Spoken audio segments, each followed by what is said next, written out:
Today we're going to be recapping and talking a little bit briefly about every major GTA Online DLC. We're going to see where it is placed chronologically, we're going to see when it was released, and we're going to see what are my thoughts, and we're going to discuss your thoughts, of course, in the comments about each DLC. Let's start with the first major DLC. I'm not going to be covering those smaller DLCs. I don't think they're worth it particularly. So let's start with the original Heists. Now, everything from now up until I say so in the video takes place 6 months, or a few months rather, before the story mode of GTA 5. So starting with the original Heists, like I said, they were released back in March of 2015, March 10th to be specific. Now, the original Heists, of course, they were the Fleesa job, the Prison Break, the Humane Labs raid, Series A heist, and of course the Pacific Standard Bank heist. Now this is one of, if not my favorite GTA Online DLCs ever.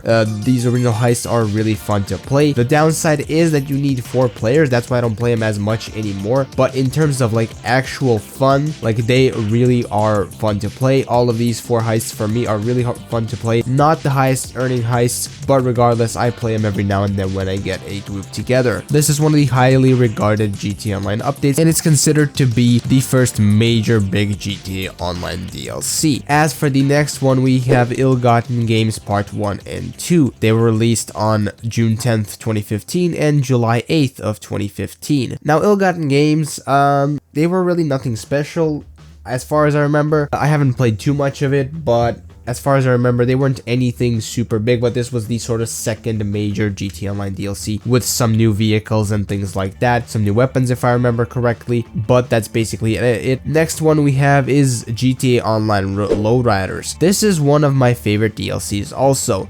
Betty's Original Motorworks was introduced, and of course we got some new lowrider cars as well as some new missions for a returning character from GTA Story Mode, Lamar Davis. Those missions were also really fun to play with regards to the whole gang warfare and things like that. My personal favorite car, if I would have to say, is the Faction Custom, which was, FYI, based on the 4th gen Chevy Monte Carlo, and this DLC was released on October 10th of 2015. The next one we have is Executives and Other Criminals. This one added some new houses in Vinewood Hills, and it also added the biggest money pits this game has ever seen, aka the Yachts. I should know, I'm kind of embarrassed to say that I spent over 9 million on mine. Sadly, the Yachts wouldn't really have too much done to them until about 5 years later, so for the first few years they were just really essentially money pits, like I said, and this update was released on December 15th of 2015. Lowrider Custom Classic. I call this Lowriders Part 2, a smaller update worth mentioning with new weapons and cars, released on March 15th, 2016, and this was kind of an extension to the Lowriders update released previously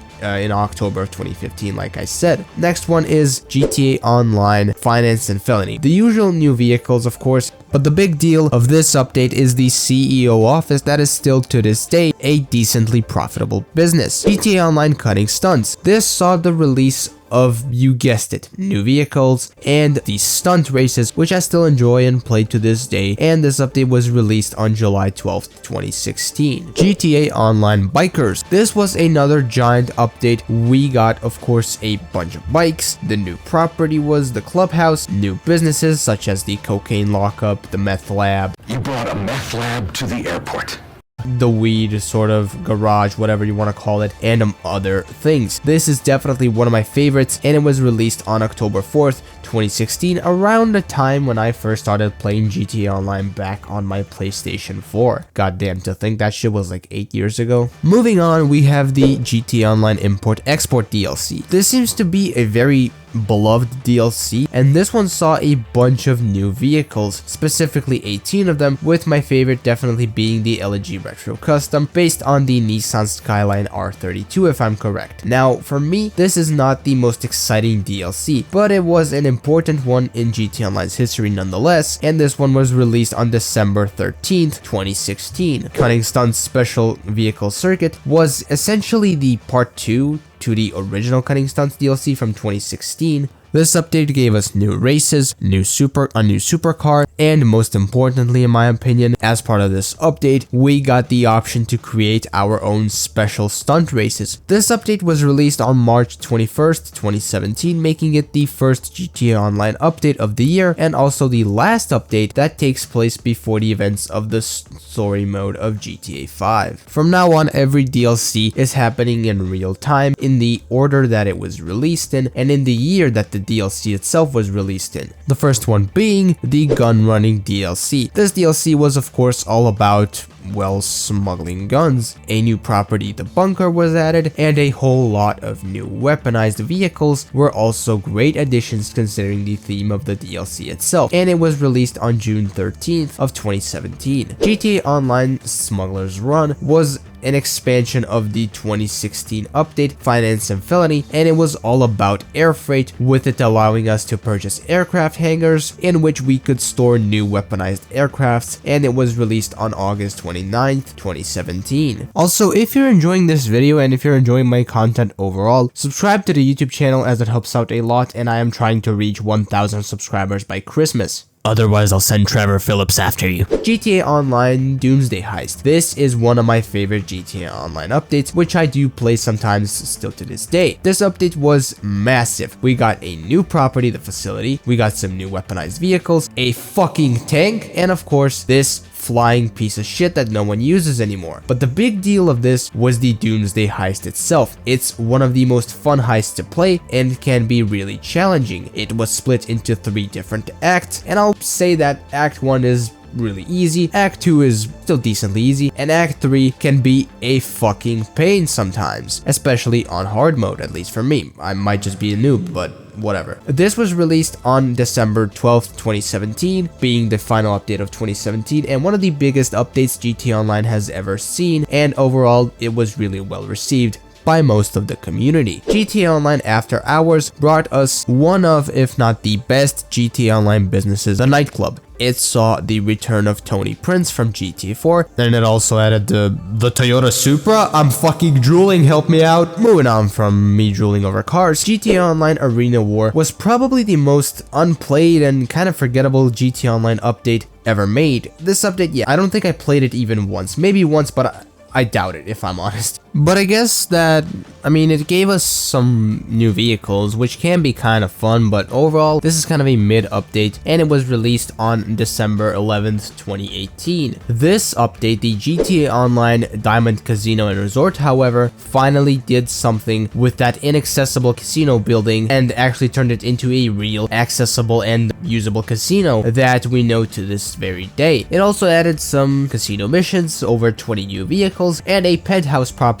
on the top of the casino, which in my opinion is almost as big of a money pit as the Yacht, but not really. The Yacht is still up there. And this update was released on July 23rd, 2019. Now this next one, the Diamond Casino Heist, is a giant one. It introduced a new property, the arcades, which were used to start one of, if not my favorite heists in GTA Online ever. Now, the Diamond Casino Heist is everything a proper GTA Online robbery / heist mission should be, with a lot of shooting, action, and stealing a fuck ton of cash. This is an update that is held in really high regard in the community, and it was released on December 12th, 2019. In 2020, the first update we got is the GTA Online Los Santos Summer Special, a smaller update that introduced some Benny's upgrades, races, and business battles. Probably the biggest deal here were the Super Yacht missions, which is nothing special, but they were fun to play and they gave us something to do on the yacht other than just spending money on it and literally it's sitting in the water for no reason. And this update was released on August 11th, 2020. However, the second update of 2020 is something else, and most of you probably already know what I'm about to talk about. This is, hands down, the biggest GTA Online update that we got to this very day, the Cayo Perico Heist. We are literally robbing a paranoid drug lord on his own private island and running the whole thing from a giant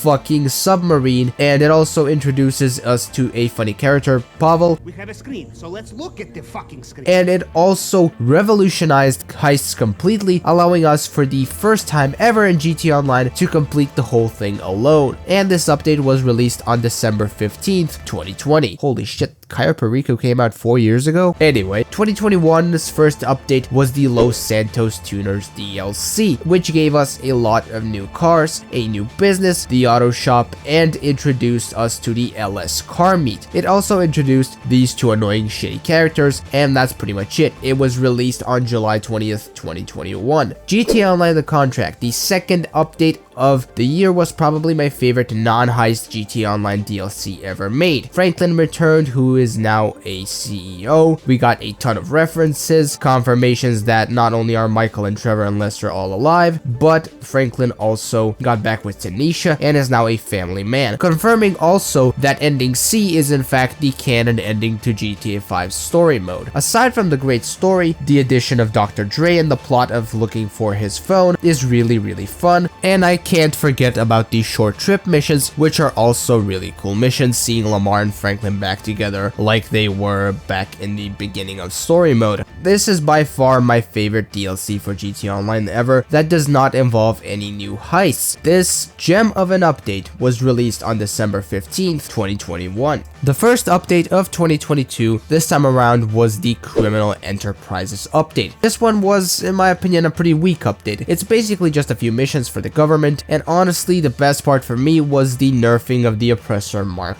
II and the increased payouts on the original heist from 2015. And I believe there were some minor quality of life changes if I remember correctly. This update was released on July 26th, 2022. The winter update, however, known as Los Santos Drug Wars, introduced some new story missions, a new drug warehouse type thing. We were doing work for these hippie type dudes and their leader Dax. We found out that Ron was still alive, and our new contacts are, of course, Dax, the hippie leader, and of course this whole other group of the tweaked out hippies, that physician dude. Pretty funny characters overall, and this DLC was okay. It was released on December 13th, 2022. 2023 started off kinda mid with the summer update San Andreas Mercenaries, introducing almost nothing aside from some vehicles and I think a couple missions and some quality of life changes. And that's basically it. This is arguably the worst received update by the community ever, and it was released on June 13th, 2023. In the winter, however, we got something a bit better with the Chop Shop DLC. Yusuf Amir from GTA 4, a very beloved character, returned, but sadly was not that much of a part in the DLC. But the missions were kind of cool as we got back to sort of the roots of what GTA is even about, stealing cars. Later, as part of this update, the Cluck and Bell farm raid was introduced, a kind of mini heist set in Paleto Bay.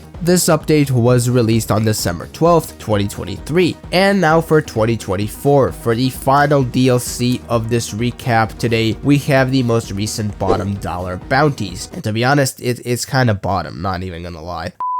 A fairly mediocre DLC that did introduce a new bounty hunting business and missions from Maud, who is a minor single player character that Trevor did bounty hunting missions for back in the single player of GTA 5. This update was pretty mid, like I said, but it was released on June 25th, 2024. And that's basically it. That's it for this little recap of every major GTA Online DLC. If you enjoyed this video, leave a like. It helps out a lot. And until the next video stream, thank you so much for watching, and bye-bye.